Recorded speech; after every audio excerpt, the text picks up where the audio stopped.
Hi, this is Joel. It's been a long time since I did an unboxing. The last one was actually GMT's 1846. But we're going to come up with another one today because I just got my Kickstarter copy of Lew Pulpisher's Britannia.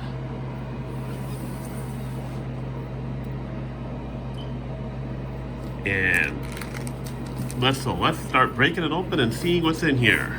I've got a bunch of stuff here. This is the back end of the box. As you can see, very nice looking. Let's give her the old slice. So, Britannia has a long history from several publishers. I actually started with Britannia in the Avalon Hill version, but it's also been republished by Fantasy Flight Games. This is PSC Games, and I believe Lew even had published it before under a different company before Avalon Hill. I will say this box is a boss box. It looks nice, it's nice and big. Let me adjust my angle just a little bit. Alright, let's see what we've got inside the Classic and New Duel Edition. So what you're seeing here is we do have a punch board with punch counters. I believe these counters are part of the basic setup. And then we've got a rule book which says for both Classic and Duel. Let's take a few page throughs. And unfortunately, once again, I'm using this on a phone, so.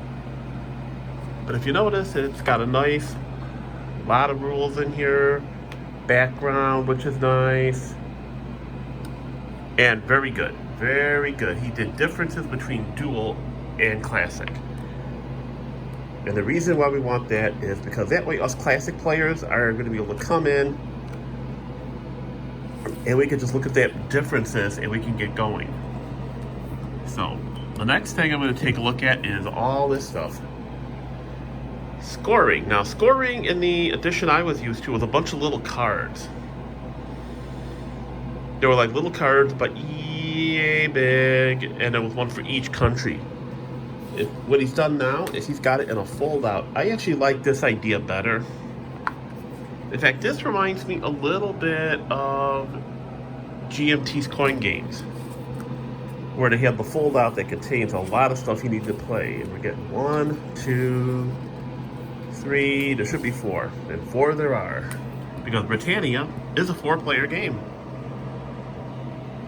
In the Classic, I have no idea how Duel Britannia works, so don't ask me about it yet. Okay, a board is hard mounted, and if I remember what they told us right, this is actually back printed. So there's going to be 2 sides to this, assuming I can figure out how to open it. I will give you a display of it.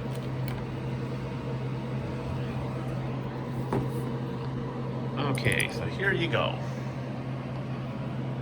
Scoring obviously now occurs around the sides, like a lot of Euros do. This is the Classic side, by the way, I think. And finish-wise, it's just like plain paper. And there is a little bit of an issue right here up here in the corner. I'll talk to them about it. So as quality goes, it's a decent hard-mounted math board. I'm not going to complain about it. It's not quite as good as, like, say, GMTs are. I mean, GMTs are just, like, awesome because they're linen wrapped and everything. And yeah, here's Duel Britannia, which is new to me. It's basically a 2-player distillation of the Britannia game. So let's get this board out of the way. If you notice, it is cut long ways, which is not bad. And we got a bunch of dice. Of course, I've probably got 200 dice in my possession by now. These look like nice dice, so they're welcome to the collection. And we've got more figures than you can shake a stick at. So let's have a look at some of these guys. I want to see how close these came to what they did on what they showed on the Kickstarter website.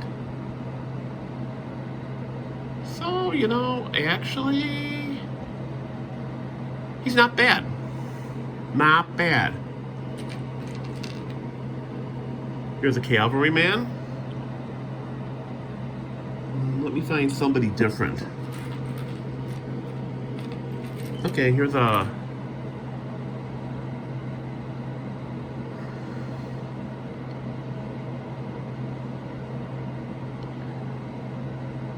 Okay. But overall, the quality of these figures, I can't complain. They're decently sized, so they're going to be easy to handle. You know, they're what we expected. Now there are more stuff. Here, now we go to the extras, okay? First extra, more plastic. Let me just get it spread out so that I can point down at it. We have destroyed forts, Roman forts, which means we must have intact forts, yep.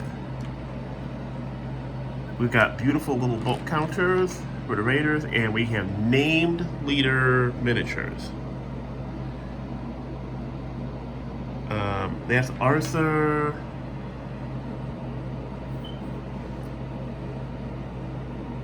Boudica. Of course, we all know Boudica had her big rebellion, and then she got squished by basically a little bit more than one legion and a vexillation. But yeah, very nice looking plastic. So I'm going to have a lot of fun putting all that plastic away. Now, one of the Kickstarter goals was a second rule book. And here it is. And I opted, Kickstarter had some options for ordering things, and I was one of those that opted for Britannia Armies, the counter set. So these basically are used in place of the miniatures. Now, if you're asking why I did this, my basic feeling was I wanted to cover myself in the event that the miniatures were, you know, too small or hard to stand up, and also if spaces on the map were too small to hold a proper sized army. So I'm covered both ways. I'm going to have to actually play the game in order to find out whether or not the miniatures hold out on that. Okay, here is the box with one of the simpler inserts I've seen, and I'm actually going to say I like this idea. Because I've seen these complex box inserts, and sometimes they just don't work right, because you wind up, well, let's say you put cards in sleeves, for example, and then they won't fit. So I don't want to make this take too long. That basically is Lew Pulpisher's Britannia. This is one of the classic games in the hobby. If you haven't played this, I recommend at least play it once so that you can experience it. Have an awesome day, and see you soon.